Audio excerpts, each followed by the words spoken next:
எப்படி பேசுனாலும் சொட்டையன் தான் பார்த்தேன் சொன்னல அப்படின்னு சொல்லிட்டு இங்கே ரோட்டில் அடிபட்டு ஒரு பொண்ணு விழுந்தால் தூக்குறதுக்கு 1000 பேர் வருவாங்க. ஆனால் ஒரு பையன் வந்தானா தண்ணி அடிச்சு கிடப்பான் அப்படின்னு சொல்லிட்டு எல்லாரும் போயிடுவாங்க.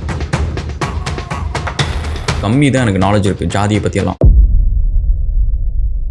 சார்பேட்டா பரம்பரை அட்டகத்தி அப்படின்றதுல எனக்கு ரொம்ப பிடிச்ச படம். ஆனால் வந்து கபாலி, காலா, மெட்ராஸ்லாம் வந்து அவ்வளோவா பிடிக்காது. ஸோ ஏன் பிடிக்காது, ரஞ்சித் வந்து ஜாதி படம் தான் எடுக்கிறாரா இல்லையா அப்படின்றது வந்து இந்த வீடியோவில் வந்து பிளண்ட்டாக சொல்ல போகிறேன். Let's get into it. Welcome to Astragal guys and thank you for all the love and support. வீடியோஸ்லாம் பிடிச்சிருந்துச்சு அப்படின்னா சப்ஸ்கிரைப் பண்ணுங்கள், ஃப்ரெண்ட்ஸ்க்குலாம் ஷேர் பண்ணுங்கள். எக்ஸ்பெக்ட் ஜாப்ஸ் அப்படின்ற சேனலில் வந்து தமிழ்நாடு ஃபுல்லாக கவர்மெண்ட் ஜாப் ஓப்பனிங்ஸ், பிரைவேட் ஜாப்ஸோட வாக்கின் இன்டர்வியூஸ் இதை பற்றிலாம் போட்டுட்டு இருக்காங்க. உங்கள் ஃப்ரெண்ட்ஸ் யாருக்காவது கூட வேலை இல்லாமல் கஷ்டப்பட்டு இருப்பாங்க, ஷேர் பண்ணுங்கள், அவங்களுக்கு யூஸ்ஃபுல்லாக இருக்கும். ஓகே, இப்போ ரஞ்சித் எடுத்த படங்கள் அப்படின்னு நீங்கள் பார்த்தீங்கன்னா அட்டகத்தி, மெட்ராஸ், கபாலி, காலா, சார்பேட்டா பரம்பரை, நட்சத்திரங்கள் நகருது, அதுக்கப்புறம் வந்து தங்கலான். ஸோ இந்த படம்லாம் நட்சத்திரங்கள் நகருது வந்து எனக்கு அந்தளவுக்கு இன்ட்ரெஸ்டிங்காக இல்லை, அதனால ஃபுல்லாக உட்காந்துலாம் பார்க்க முடியல. மற்றபடி அட்டகத்தி, சார்பேட்டா பரம்பரை எனக்கு ரொம்ப பிடிச்சிருந்துச்சு. மெட்ராஸ் கூட ஓகே தான். காலா, கபாலி வந்து எனக்கு அந்த அளவுக்கு அவ்வளோவா இல்லை. ஏன் அப்படின்னா அதுக்கு முன்னாடி ரஜினி படம் வந்து பாட்சா, அருணாச்சலம், படையப்பா இந்தமாரி படம்லாம் பார்த்துட்டு எனக்கு இந்தமாரி படம் வந்து எனக்கு அவ்வளோ ஃபேவரட் அப்படின்லாம் கிடையாது. ஸோ அது ஏன் அப்படின்றத பற்றி பார்ப்போம். இதுக்கெல்லாம் போகிறதுக்கு முன்னாடி அவர் ஜாதி படம் எடுக்கிறாரா இல்லையா அப்படின்றத சொல்லுவோம். எனக்கு இந்த அட்டகத்தையும் சார்பேட்டா பரம்பரையும்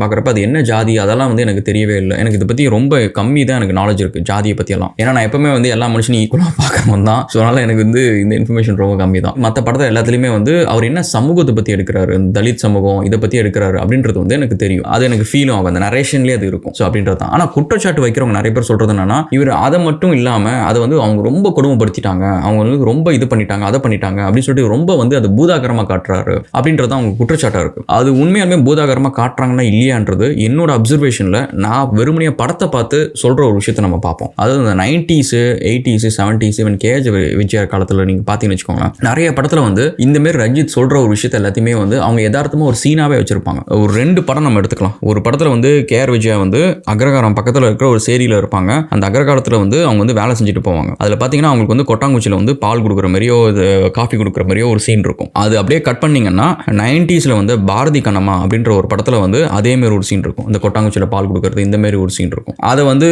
டைரக்டர் வந்து புரட்சிகரமாலாம் வைக்கல. ஆக்சுவலி வந்து அது யதார்த்தமாக நடக்கிறதா ஒரு சீன் மாதிரி தான் வச்சிருப்பாங்க. அண்ட் அதேமாரி படத்தில் நீங்கள் பார்த்தீங்கன்னா வந்து எஜமான்லையாக இருக்கட்டும், தேவர் மகன்லையாக இருக்கட்டும், இல்லை வந்து சின்ன கவுண்டர்லையாக இருக்கட்டும், இந்த 3 படத்தை நீங்கள் எடுத்துக்கிட்டீங்கன்னு வச்சுக்கோங்களேன், அந்த மெயின் கேரக்டர் ரோட்டில் போகிறப்ப இன்னொரு கேரக்டர் வந்து டக்குன்னு தலையில் இருக்க துண்டு எடுத்து அக்கல் வச்சுட்டு குனிஞ்சு நிற்பாங்க. எனக்கு வந்து அந்த டைமில் வந்து நான் அந்த கும்ஃபு கராத்தேலாம் போவோம். அப்போ வந்து இந்த பவ் பண்ணுறது அப்படின்றது வந்து இந்த கராத்தேல வந்து நம்ம ஸ்பாரிங் ஆரம்பிக்கிறதுக்கு முன்னாடி செய்கிற ஒரு விஷயம் தான். எனக்கு அது வந்து தப்பாக தெரியல. ஓகே, அது வந்து ஒரு டோக்கன் ஆஃப் ரெஸ்பெக்ட் அப்படின்ற மாதிரி எனக்கு இருந்துச்சு. ஆனால் என் தலையில் இருக்க துண்டு ஏன் அக்கலுக்கு வருது அப்படின்ற கொஸ்டின் வந்து நான் 6th ஸ்டாண்டர்ட் 7th ஸ்டாண்டர்ட் இருக்கிறப்ப பக்கத்தில் இருந்த யாரோ ஒரு பெரியவங்கள்ட்ட அந்த கேட்ட கொஸ்டின். அவங்க எனக்கு சொன்ன ஆன்சர் கன்வின்சிங்காகவே இல்லை. ஆனால் அந்த கொஸ்டின் பாருங்க எனக்கு இன்னும் ஞாபகம் இருக்கு. இப்போ நான் வந்து அதை யோசிச்சு பார்க்குறப்ப என்ன நடந்திருக்கு அப்படின்னா, ஒரு கேரக்டர் வருது, அந்த ஊர்லேயே பெரியவர் அந்த கேரக்டர். தேவர் மகள் வந்து கமலோ, சிவாஜியோ, இந்த பக்கம் சின்ன கவுண்டரில் விஜயகாந்தோ, இந்த பக்கம் வந்து எஜமான்ல ரஜினியோ, இந்த 3 கேரக்டரும் தெருவில் நடந்து வருது. அந்த தெருவில் ஆப்போசிட்ல இன்னொரு மனுஷன் வரான். ஸோ அந்த 2 மனுஷனும் வந்து தலையில் துண்டு கட்டியிருக்காங்களோ இல்லை தோலில் துண்டு போட்டிருக்காங்களோ, ஒரு மனுஷன் மட்டும் துண்டை வந்து தோல்லேருந்து எடுத்து அக்கல் வைக்கிறான். ஸோ அப்போ அந்த மனுஷன் வாயால் சொல்லாத ஒரு விஷயத்த ஆக்ஷனில் என்ன சொல்கிறான் அப்படின்னா,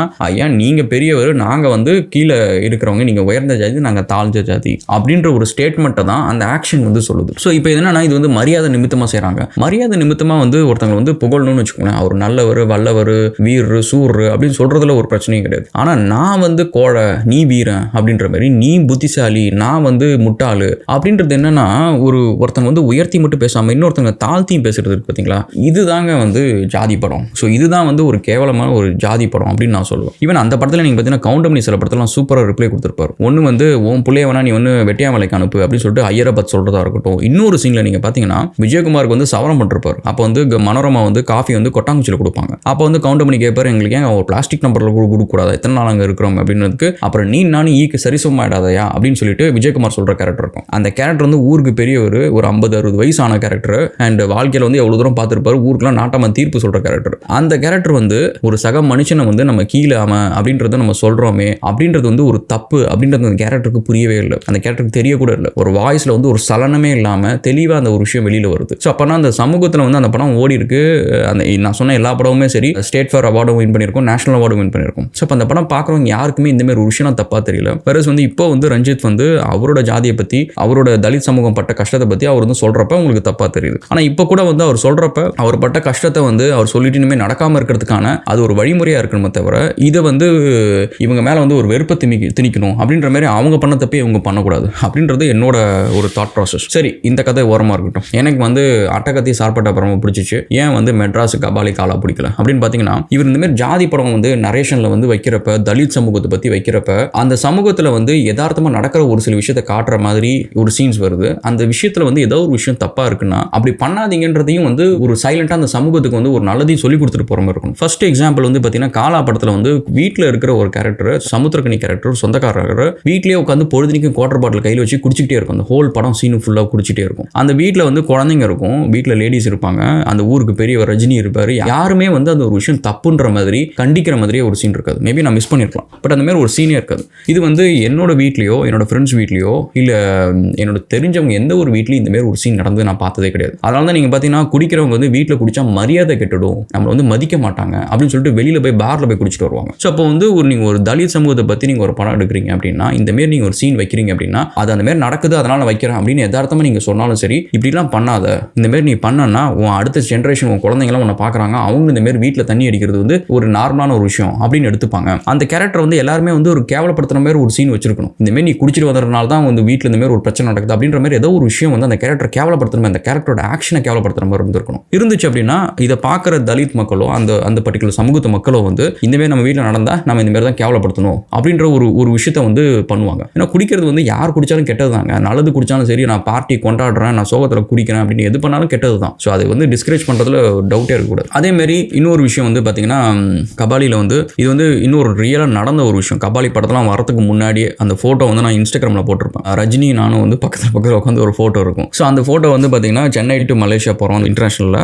அப்போ வந்து ரஜினியை பார்த்துட்டு நான் பின்னாடி போய் உட்காந்துறேன் எக்கானமி கிளாஸில். ஃப்ளைட் இறங்கின உடனே ரஜினியோட ஃபேன்ஸ்லாம் வந்து மலேசியாவில் இருக்கிற தமிழர்கள் அவங்கெல்லாம் வந்து சீட் பெல்ட்லாம் வந்துட்டு ரஜினிகிட்ட ஃபோட்டோ எடுக்கணும்னு சொல்லிட்டு பரபரன்னு போகிறாங்க. ஸோ அப்போ வந்து முன்னாடி போய் எல்லாம் க்ரௌடாக நின்றுருக்காங்க. அப்போ வந்து ஒருத்தர் ஃபோன் எடுத்து அவர் வீட்டுக்கு கால் பண்ணுறாரு. கால் பண்ணி ரஜினியை பார்த்தேன், அது பண்ண இதை பண்ணு சொல்லிட்டு அவர் ஒரு எக்ஸைட்மெண்ட்டில் பேசுகிறாரு, கத்தி பேசுகிறாரு. அதே சமயத்தில் வந்து எப்படி பேசுகிறாருன்னா, சொட்டையன் தான் பார்த்தேன் நான் சொன்னல அப்படின்னு சொல்லிட்டு எல்லாரும் முன்னாடி அப்படியே சொல்கிறாரு. அவர் மூஞ்சிலாம் சொல்லியா இருக்குது, படத்தில் வர மாதிரி தான் இருக்குது, அப்படி இருக்குது இப்படி இருக்குது அப்படின்னு சொல்லிட்டு ஒருத்தங்களை பற்றி வந்து இப்படிலாம் பேச மாட்டோம். நான் பேசி எங்கள் வீட்டில் யாருக்கிட்டையுமே கேள்விப்பட்டதே இல்லை. ஸோ இப்போ இது என்னன்னா, எனக்கு வந்து அந்த இடத்துல வந்து எனக்கு மட்டும் இல்லை, சுற்றி இருக்கிறவங்க எல்லாருமே அவர் வந்து ஒரு மாதிரி பார்த்தாங்க. என்னடா அது ஒருத்தரை பற்றி வந்து இப்படிலாம் சொல்லணுமா, ரஜினியை பார்த்தேன்னு சொன்னால் ஓகே, ரஜினிக்கு தான் இருக்காருன்னு சொன்னால் ஓகே, பிடிக்குதோ பிடிக்கலையோ இப்படி சொன்னால் ஓகே. ஆனால் ஆக்சுவலாக அவர் பிடிச்சி எக்ஸைட்மெண்ட் அப்படி பேசுகிறாரு, வீட்டில் வந்து பேசுகிறாரு. எனக்கு இது வந்து இப்படிலாம் பேசுவாங்களா என்ன அப்படின்னு சொல்லிட்டு நான் எல்லாம் உட்காந்துட்டு இப்படிலாம் எனக்கு ஒரு வியப்பாக தான் இருந்துச்சு. ஆனால் அந்த சீன் கட் பண்ணிட்டு அதுக்கப்புறம் பல வருஷம் கழிச்சு வந்து காலா படம் வருது. காலா படத்தில் ரஜினி இதேமாரி வந்து ஒரு பில்டிங்குள்ளார போயிட்டு அங்கே இருக்கிற ஸ்டூடெண்ட்ஸ் ட்ரக் அடிக்ஷனில் வந்து